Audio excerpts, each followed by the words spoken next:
कसे आहात सर्वजण? तर चला आज आपण बघूया मटण बिर्याणी रेसिपी. सर्वात आधी मी मटण धुवून घेतलेलं आहे स्वच्छ. त्यामध्ये कांदा, कोथिंबीर, टोमॅटो, अद्रक लसूण पेस्ट सर्व टाकलेलं आहे. आता चला आपण अद्रक लसूण पेस्ट करून झालेली आहे. आता कांदा परतून घेतलेला आहे, टोमॅटोही परतून घेतलेला आहे. त्याच्यामध्ये मी टाकलेला आहे बिर्याणी मसाला, तेजपत्ता सर्व मिक्स करून घ्यायचा आहे. आता त्यामध्ये मी टाकलेला आहे मटण मसालाही परतून घ्यायचा आहे. आता मी त्याचबरोबर टाकलेला आहे बिर्याणी मसाला, थोडंसं धना पावडर सर्व एकत्र करून घ्यायचं आहे. आता दही टाकलेलं आहे.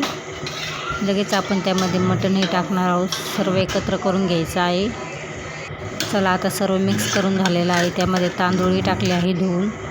चला आता सर्व एकत्र करून झालं, त्यामध्ये पाणी टाकून घ्यायचं आहे.